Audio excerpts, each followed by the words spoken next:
Chapter 26. Who Killed Prosperity? During the 20 years after President Theodore Roosevelt left the White House in 1909, the United States seemed to be a land of miracles. Never before in history were factories making so many new things. Never before had the daily life of a nation been so quickly transformed. At the opening of the 20th century, the automobile was still such an oddity that in Vermont the law required drivers to send someone an eighth of a mile ahead with a red flag. But before Herbert Hoover took his oath as president in 1929, 5 million automobiles were being made each year in America. Back in 1900, the closet thing to a movie was the crude Nickelodeon. In return for your nickel, you looked into a box to see pictures move for a few minutes. But in 1929, people were buying 100 million tickets to the movies every week, and the movies could actually talk. Until World War I, most Americans had not even heard of the radio. But by 1929, the annual turnout of radio sets numbered over 4 million. Television was still in the future, but it seemed amazing enough that you could hear voices sent through the air without wires. Americans were making the highest wages in history and working shorter hours. They were eating a more varied diet. Most homes had refrigerators, and even city people could have their fill of milk and fresh fruit and vegetables at all seasons. And with the advance in medical knowledge, and most especially better hygiene, the diseases that most threatened children, typhoid, diphtheria, and measles, were coming under control. Americans were healthier and were living longer than ever before. Education in the United States was better and reached a larger proportion of the people than in any other country. By 1928, the money that Americans spent each year for education was more than that spent by all the rest of the world put together. In most European countries, only a grade school education was free. But in the United States, a free high school education was normal, and millions could hope to go to college.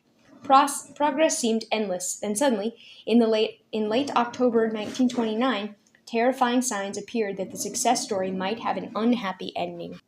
The first jolt was the great stock market crash. The New York Stock Exchange was where people bought and sold stocks, shares, in the largest American corporations. The owner of a share in a company really owned part of the company. If the company grew and made a large profit, then the owner of the share received a dividend, a part of the company's profit.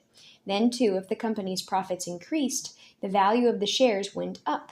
And during the Roaring Twenties, it seemed that company profits, and therefore stocks, would do nothing but go up. And by 1929, many people who bought shares hoped to make their profits not from the earnings of the companies whose shares they owned, but from the higher prices that other people would pay them for their shares. More and more people began risking their money in the stock market. Indeed, after a while, it seemed as if everyone wanted to own shares. They expected to get rich when the price of their shares went up, and with the money they made from the sale of some shares, they would buy other shares with the expectation that those shares would go up as well. Stock market gambling became a national mania, a contagious disease. Americans who never would have thought of borrowing money to bet on the horse races now were actually borrowing to bet on stocks.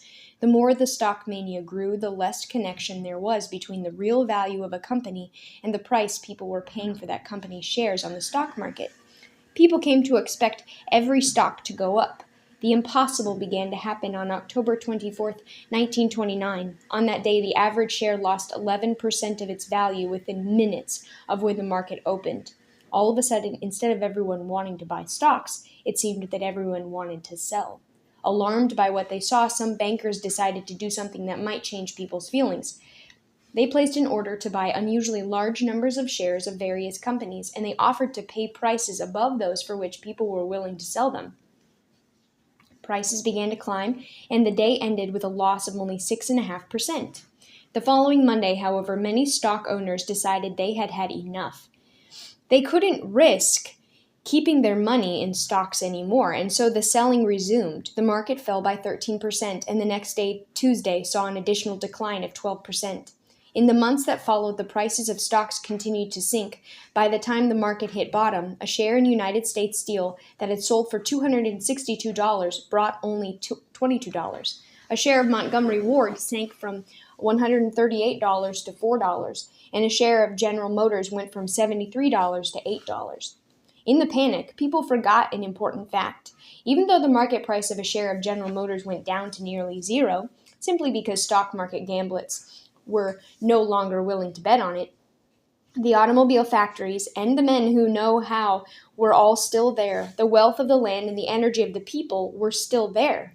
But were they? People who never really understood why American progress had seemed so endless now, of course, had no better understanding of why prosperity had vanished. In unreasoning fear, Americans who heard of this impossible drop in the price of stocks began to wonder. Perhaps this was only the first signal of the collapse of all America. If stocks could so quickly lose their value, the value of all the stocks in the market sank by a total of $40 billion before the end of 1929. Maybe nothing else was worth as much as people thought. People lost their faith in banks. Of course, one way banks make money is to lend out at interest much of the money that people deposit with them. Usually only a few people at any one time want to draw out their money, and banks keep enough on hand to take care of the few. But during the crash, nearly all the people seemed to want to draw their money out at the same time. By the hundreds, then, banks were forced to close. They could not suddenly produce all the cash their depositors demanded. Many people lost their life savings. Over 650 banks failed in 1929. Twice as many, 1,300 failed in 1930. 2,300 failed in 1931. Eventually, the federal government itself decided to provide a new kind of insurance, guaranteeing depositors their money in an emergency. But there was no insurance like that at the time of the Great Crash. The Great Depression followed the great stock market crash. Manufacturers, finding fewer buyers or customers for anything they could make, began slowing down their factories. They made fewer automobiles, fewer refrigerators, and fewer radios. They laid off their workers, and workers out of a job could not afford to buy things. Then, still more factories closed down. Storekeepers went bankrupt. Soon, it seemed, the collapse of the prices of stocks on the stock exchange had signaled the collapse of American business and American industry. By the end of 1932, about 13 million able-bodied Americans, about 1 in every 4, were out of work. They could not afford to pay their own rent and had to squeeze in with friends or relatives. Young people with no money, no job, and no prospects did not dare marry. Within 3 years, the number of marriages was down by a quarter. College enrollment sank.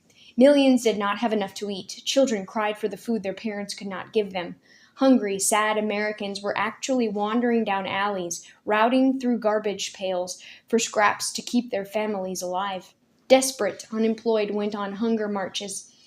In Henrietta, Oklahoma, 300 men broke into food stores. In Iowa and Nebraska, farmers who could no longer pay the money due to their mortgages used pitchforks to drive off the sheriffs who came to seize their land.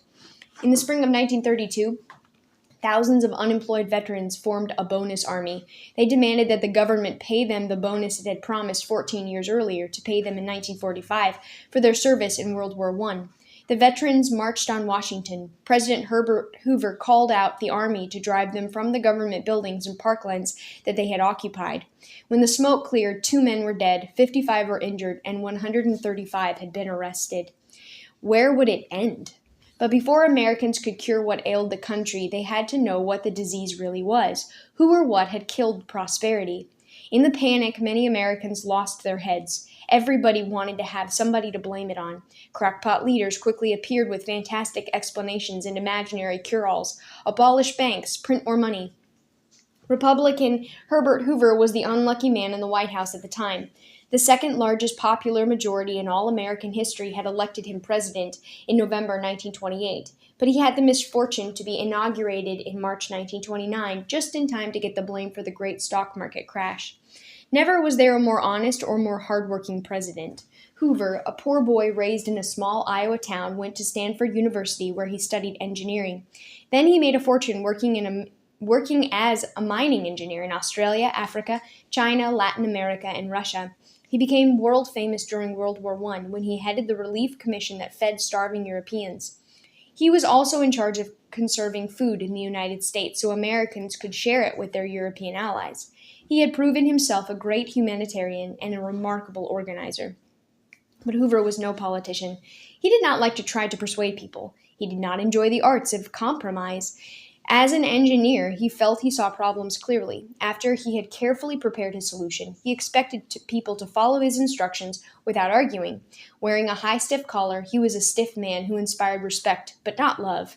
He had none of William Jennings Bryan's eloquence nor any of Theodore Roosevelt's pep. In ordinary times, he might have been a good president to keep America on the familiar road to success, but these were not ordinary times. President Hoover was the handiest person to blame. Even though he had barely stepped into office when the great stock market crash triggered the Great Depression. After the crash, some people couldn't find work and began living in shacks made of cardboard and flattened tins. These shacks were often clustered close together like small villages, and people began to call them Hoovervilles. One folk song of the unemployed declared, "Hoover made a soup hound out of me." A man's empty pocket, turned inside out, was called a Hoover flag. But when the collapse came so unexpectedly, President Hoover did not sit still. He used all the familiar ways to relieve suffering. He called upon cities, states, and all private charities to help feed the hungry. He brought business leaders and labor leaders to the White House. He demanded that they promise to keep wages up and the factories going. At the same time, he started an ambitious new plan to use government money to hold up the price of tobacco, cotton, corn, and wheat in order to help the suffering farmers. He actually cut his own salary by 1/5. What Hoover did helped some, but it was not enough. The disaster was more unfamiliar than President Hoover realized, and it required remedies even more unfamiliar than he could imagine.